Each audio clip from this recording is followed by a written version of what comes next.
সুধী দর্শকবৃন্দ, আমি জ্যোতিষশাস্ত্রী তন্নি হালদার। শুরুতেই আমার বিনম্র শ্রদ্ধাযুক্ত প্রণাম ও শুভেচ্ছা গ্রহণ করুন। মহাশক্তিশালী একটি জিনিস নিশ্চয়ই আমার হাতে লক্ষ্য করতে পারছেন। এটি একটি দৈব শক্তি সম্পন্ন বিশেষ বৈশিষ্ট্যের অধিকারী বা বিশেষ গুণাবলীর অধিকারী এই রুদ্রাক্ষ। এটিকে আমরা সনাতনী যারা রয়েছি তারা খুব ভালো করেই অন্তত চিনি। তো আমার হাতে যেটি রয়েছে এটি জপের মালা, যদিও এটি ইন্ডিয়া থেকে নেওয়া এবং খুবই ভালো, এটি আসল রুদ্রাক্ষ। এখন আরও একটি জিনিস আমার হাতে দেখতে পাচ্ছেন, এটি হচ্ছে একটি শঙ্খের আংটি। দেখুন ভালো করে, খুবই গুরুত্বপূর্ণ একটি জিনিস। ভাগ্য লক্ষ্মীকে কিছুটা সদয় রাখা অথবা লক্ষ্মী দেবীর আশীর্বাদ সঙ্গে রাখার মতো সামান্য ছোট্ট একটি জিনিস, কিন্তু গুণাগুণ রয়েছে। দেখুন, অষ্টধাতুর বালা বা চুড়ি, এটিও একটি মহাশক্তিশালী জিনিস। এটির সঙ্গে আমরা সকলে পরিচিত। এগুলো সব কিছুই জ্যোতিষ শাস্ত্রের ক্ষুদ্র ক্ষুদ্র অংশ, কিন্তু এগুলো যে একদম অর্থহীন, একদম গুরুত্বহীন এমনটি একবারও নয়, কারণ এগুলো প্রচণ্ড মহা শক্তিশালী জিনিস আমি মনে করি। তো যাই হোক, বিষয় হচ্ছে আজকে আমি এই যে 3টি বিষয় উপস্থাপিত করলাম আপনাদের সম্মুখে, এগুলোর সঙ্গে আমরা সকলেই কম বেশি পরিচিত। একটু গল্প না বললে নয়। নিতুবালা দিদির ব্যক্তিগত ফেসবুক পেজে দিদি একটি ভিডিও ছাড়ছেন, যে ভিডিওতে আংটিটি আমার আঙ্গুলে যদিও ঢুকছে না, আংটিটি বৃদ্ধাঙ্গুলে, ডান হাতের নাকি বাম হাতের বৃদ্ধাঙ্গুলে এই শঙ্খের আংটিটি ছিল। এখন আমি যাদের যাদের ভিডিও দেখি তাদের হাতের দিকে আমার স্বাভাবিক নজর চলেই যায়। দেখুন, জ্যোতিষশাস্ত্রে যিনি শিখবেন আর তার হাত পা চোখ, কাউকে দেখতে, কারোর সঙ্গে কথা বললে, কারো ভিডিও দেখলে ওগুলোর দিকে কিন্তু তার একটু নজর যাবেই স্বভাবতই। তো দেখি তার হাতে এই আংটিটি, চট করে গিয়ে একটি কমেন্ট করলাম। দিদি আমার ফ্রেন্ড রয়েছে, যদিও জ্যোতিষশাস্ত্রী তনুশ্রী হালদার আইডিতে। দিদিকে বললাম, দিদি আপনি যে শঙ্খের আংটিটি পরিধান করছেন বৃদ্ধাঙ্গুলে, এটি বৃদ্ধাঙ্গুলে পরবেন না, আপনি এটি তর্জনী আঙ্গুলে, বাম হাতের তর্জনী আঙ্গুলে পরবেন। এটি যে শুধু মহিলারা পরবে বা মেয়েরা পরবে এমনটি নয়, এটি পুরুষরাও পরিধান করতে পারেন, তবে পুরুষ ব্যক্তিগণ ডান হাতের তর্জনী আঙ্গুলে এইভাবে পরবেন। পড়ার মাধ্যম রয়েছে, যদি ভালো লাগে পরবর্তী কোনো ভিডিওতে আমি বলবো। এর বিশেষ গুণ রয়েছে কি, এটি লক্ষ্মী দেবীর কৃপাস্বরূপ একটি বস্তু, বা এটি যিনি পরিধান করেন ভক্তিময় মনে, তার প্রতি দেবীর একটু আশীর্বাদ বর্ষিত হয় বলে জানা কথা বা শোনা কথা। দ্বিতীয়ত আসি অষ্টধাতু। এটি পরিধানের নিয়ম রয়েছে, বার রয়েছে এবং শোধন রয়েছে। অবশ্যই নিয়ম, শোধন, বার দেখে পরিধান করতে হবে। এবার আসি অষ্টধাতু। অষ্টধাতু আমরা সকলেই পরিধান করি, বা অষ্টধাতুর প্রতি একটা আকর্ষণ রয়েছে, কেন জানি না, সমাজে আমি দেখি, এটি আমার লক্ষ্য হয়। তো জ্যোতিষশাস্ত্রের বিশদ বিচার বিশ্লেষণের মধ্য দিয়ে এতটুকু উপনীত হয়েছি যে এই অষ্টধাতু সবার জন্য প্রযোজ্য নয়। এটি সকলে পরিধান করতে পারবেন না। কেন পারবেন না?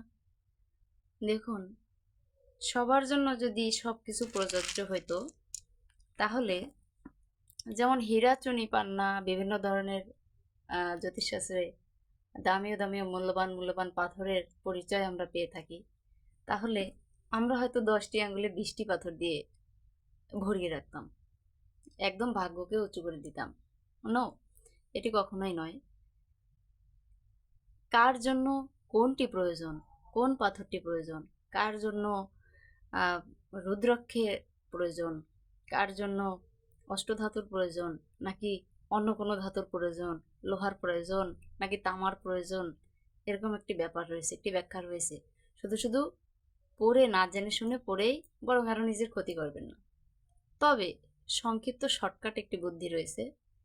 যখন আপনি এটি পরিধান করবেন, অষ্টধাতু ছাড়াও বাজারে কিন্তু পাওয়া যায় শুধু লোহা, তামা, পিতল এটি দিয়ে তৈরি। ওগুলো যাই হোক, পরিধানের পরে বোঝা যাবে ওর একটা এনার্জি আছে। আপনি ব্যবহারের মাধ্যমে দেখবেন কেউ কেউ ব্যবহার করে, তারপরও তার চেহারাটা থাকে বা এর রংটা থাকে একদম কালো বা উজ্জ্বল থাকে না। কিন্তু আবার কারো কারো খুব উজ্জ্বল ঝকঝকে ফকফকে থাকে, আবার একটু পরিষ্কার পরিচ্ছন্নের ব্যাপার আছে। তো যাদের উজ্জ্বল থাকে সর্বদা, দেখবেন তাদের জন্য ওটি শ্যুট করতেছে। আর যাদের ওই কালো হচ্ছে বা খারাপ হচ্ছে দিন দিন, তাদের জন্য ওটি মোটেই নয়। এটি রত্নপাথরের বেলায় দেখুন, সাপোজ আমার হাতে, এটি আমি পড়ি না সচরাচর, তাও থাকে, এর একটা গুণাগুণ আছে, আমি পরবর্তী কোনো ভিডিওতে বলবো। এই এই যে তামা, লোহা, পিতল দিয়ে এই যে ছোট্ট একটা আংটি, দেখুন কতটা ঝকঝকে করছে, এটি ক্যামেরায় দেখা যাচ্ছে, এটা ন্যাচারালিও ঝকঝক করে। তো এটি আমার জন্য বেটার। তো এখান থেকে এটা স্বাভাবিক একটা ধারণা। আর রয়েছে রুদ্রাক্ষ, এই মহাশক্তিশালী এই ছোট বস্তুটি, এর কিন্তু আহ, অনেক রকমের রুদ্রাক্ষ হয়ে থাকে, অনেক মুখী। যেমন দেখুন, রুদ্রাক্ষের এক একটা ফাটা থাকে, এগুলোকে এক একটা রুদ্রাক্ষের মুখ বলা হয় থাকে। আপনারা জানেন কিনা আমি জানি না। তো এগুলো কোনো কোনোটা একমুখী, পাঁচমুখী, দশমুখী, 11মুখী, চতুর্দশমুখী, এরকম অনেক মুখ হয়ে থাকে। বিশেষ করে গৌরীশঙ্কর রুদ্রাক্ষ থেকে শুরু করে চতুর্দশ মুখী পর্যন্ত রুদ্রাক্ষে পাওয়া যায়। আমরা জানি রুদ্রাক্ষ সবচেয়ে ভালো নেপোলিয়ন রুদ্রাক্ষগুলো। ইন্ডিয়ান রুদ্রাক্ষ হলে যে ভালো হবে সেটি মোটেই না, কিন্তু আমার জানা মতে নেপোলিয়ন যে রুদ্রাক্ষগুলো, ওগুলো সবচেয়ে ভালো যদি নেপোলিয়ন রুদ্রাক্ষ সংগ্রহ করা যায়। তো এগুলো যে সংগ্রহ করা একদম সম্ভব না এমনটি নয়, জ্যোতিষীর কাছে এগুলো একদমই সম্ভব। তবে বিষয়টি হচ্ছে, এই যে এত মুখ রয়েছে, এত মুখের রুদ্রাক্ষ রয়েছে বিভিন্ন প্রকারের বা বিভিন্ন মুখের, আমার জন্য কোনটি বেস্ট, আমার জন্য কোনটি বেশি ভালো হবে, এটি আমাকে অবশ্যই বুঝতে হবে। এখন আমি যদি মালা এই গলায় 2, 4, 5খানা দিয়ে থাকি, হাতে বাহুতে জড়িয়ে থাকি, কাজ হবে? কখনোই না। আপনাকে বুঝতে হবে এক একটি রুদ্রাক্ষের এক একটি গুণ রয়েছে। যদি বলি একমুখী রুদ্রাক্ষের গুণ কি, তাহলে একটু শুনে যান। দৈব শক্তির কারক একমুখী রুদ্রাক্ষ, সকল বাধা বিপত্তি দূর করে আধ্যাত্মিক শক্তি আনয়ন করে একমুখী রুদ্রাক্ষ, বিশেষ গুণসম্পন্ন। ঠিক এরকম যদি বলি পাঁচমুখী রুদ্রাক্ষ, পাঁচমুখী রুদ্রাক্ষ কিন্তু সচরাচর সর্বত্র পাওয়া যায়। আবার কিন্তু আমরা অনেকে রুদ্রাক্ষ ভেবে প্লাস্টিকের রুদ্রাক্ষ কিনে নিয়ে আসি, বড়ের বড়ই যে গোল বড়ই হয়, কুল বড়ই, গোল বড়ই আটি রং করা থাকে, সেরকম রুদ্রাক্ষ কিনে নিয়ে আসি। যাই হোক, বিচার বিবেচনা করে কিনতে হবে, বুঝে কিনতে হবে। তো পাঁচমুখী রুদ্রাক্ষ যদি বলি, আমার হাতে যে রুদ্রাক্ষটি রয়েছে এটি পাঁচমুখী। এই পাঁচমুখী রুদ্রাক্ষের গুণ হচ্ছে, এটি সুখ শান্তি প্রদানকারী, পাপ নাশক, চেহারা লাবণ্যতা বৃদ্ধি ও মনস্কামনা পূরণ হয়। এখন মনস্কামনা পূরণ হয় বলতে এমন আহামরি এমন কোনো মনস্কামনা করা যাবে না যেটি আমার রুদ্রাক্ষ করে দিবে। অবশ্যই সীমার মধ্যে থাকতে হবে এবং সীমার মধ্য দিয়েই ভাবনা চিন্তা করতে হবে। তো আপনাদের সাড়া পেলে পরবর্তী ভিডিওতে আমি প্রত্যেকটি বিষয়ের বিস্তারিত টুকটাক আলোচনা করব। যাদের জানার প্রয়োজন অবশ্যই নক করবেন, বা সাড়া পেলে ভিডিওর মধ্য দিয়ে আমি সেইভাবে উপস্থাপিত করার চেষ্টা করব। ভুল ত্রুটি অবশ্যই থেকে থাকতে পারে, সেগুলো সব কিছু ক্ষমা সুন্দর দৃষ্টিতে দেখবেন।